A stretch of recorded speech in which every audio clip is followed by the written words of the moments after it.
Boa noite a todos, boa noite a todas. Como eu havia dito no vídeo passado, hoje nós vamos falar sobre a faixa de Gaza. Não visitamos a faixa de Gaza quando estivemos na Palestina, na Israel, em 2014.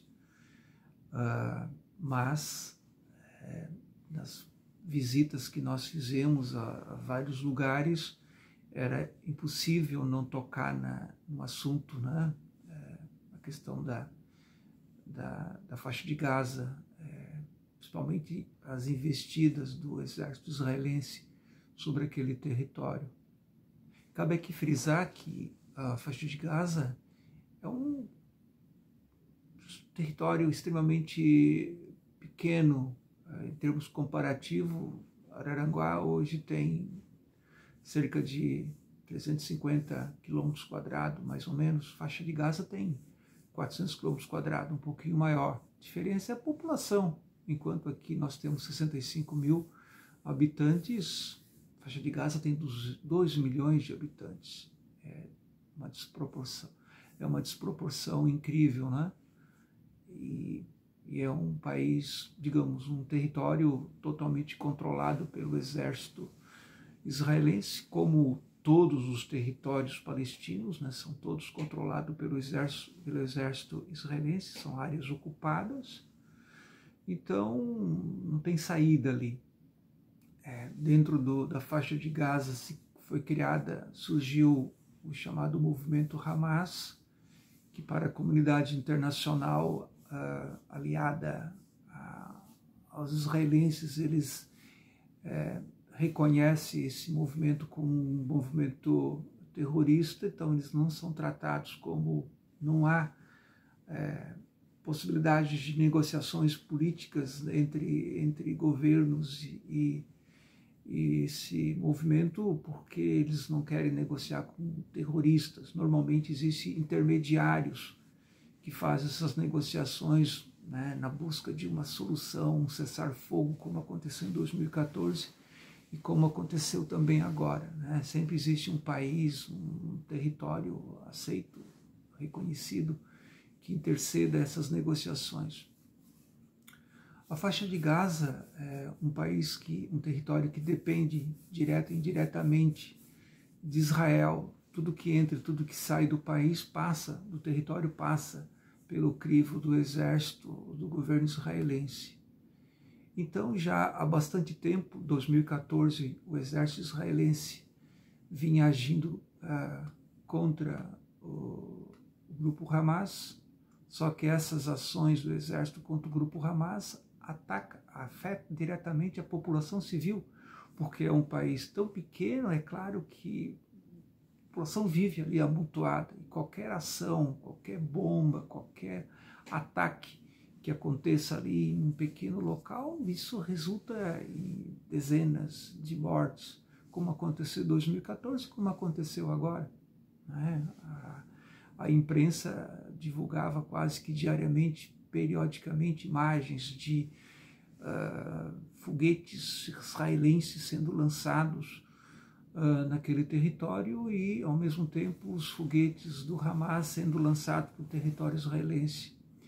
Para ver ali o poder de fogo do exército israelense, a imprensa mostrou um prédio onde abrigavam, né, redes de televisão internacional como Al Jazeera, mostrando ali um prédio de 12 andares, simplesmente implodiu. Dois mísseis foram lançados pelo exército israelense e 2 mísseis suficientes para implodir o prédio, para ver a potência, né, dos armamentos israelenses. Foram dezenas de mortos nesse último conflito que teve. A questão ali é bastante complexa. A tendência do grupo Hamas, houve um cessar-fogo agora, por enquanto não está acontecendo.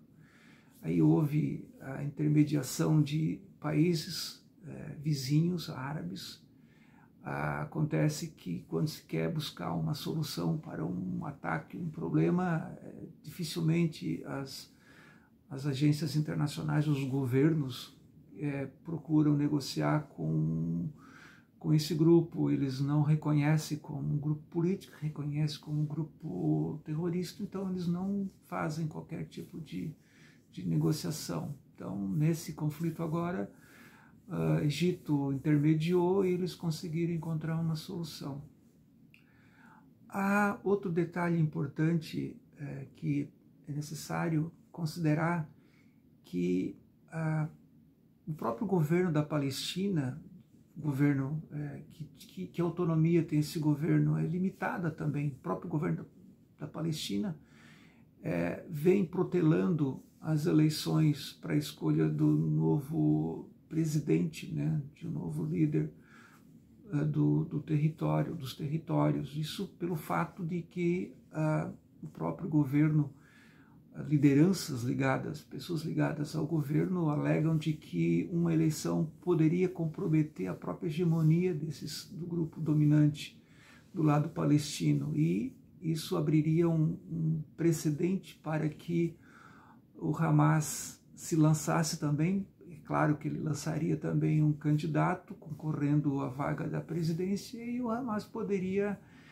Há grandes possibilidades, se houver uma eleição, do grupo Hamas conquistar o pleito. Para o grupo, para os palestinos, isso, de certo modo, seria interessante. Para alguns, os mais radicais, poderia sim, porque eles não, o grupo Hamas poderia atuar de uma maneira mais intensa contra as ações de Israel, reconhecendo, reconquistando o seu próprio território. E ao mesmo tempo Israel não teria muita dificuldade de buscar uma negociação, um diálogo, né, quanto aos problemas. Israel também não tem interessado em negociação, em diálogo. A intenção de Israel é expulsão, eliminação dos povos palestinos, para que esses territórios possam abrigar toda a leva de judeus que ainda continuam chegando no território, né, porque tem judeus espalhados pelo mundo inteiro, e ali eles passam a ter a sua própria terra. A tentativa é expulsão. Negociação, criação de um Estado palestino, um Estado israelense, pelo que eu senti naquele momento e pelo que nós estamos sentindo, é muito difícil, principalmente quando se tem um governo ultraliberal, um governo com uma postura extremamente severa contra o povo palestino. Então, não há possibilidade alguma de que isso venha a acontecer a curto prazo. Poderá acontecer, quem sabe, uma negociação, se houver eleições em Israel e o atual presidente for substituído, quem sabe por um governo mais flexível, né? Um governo mais suscetível, que abra negociações. Só que outro detalhe importante é a decisão tomada pelo próprio governo israelense. Não depende só dele, depende também de negociações com outras nações importantes. A própria maneira como o governo vem atuando, isso tem relação também com o modo como alguns governantes, algumas nações pensam em relação ao território, porque é uma região de interesse econômico, é uma região estratégica, isso não tem dúvida, tanto para a comunidade europeia quanto para os Estados Unidos, porque além de ter ali a sua economia para parte daquilo que movimenta a economia do mundo inteiro, que é o petróleo. E é um campo de deslocamento, né, de ligação entre Oriente e Ocidente, e ali estão os principais portos, não seria só portos, mas canais onde navios se deslocam, né, em direção ao Oriente, em direção à parte oriental do planeta, né, e o Ocidente. Então tudo isso tem que ser posto na balança.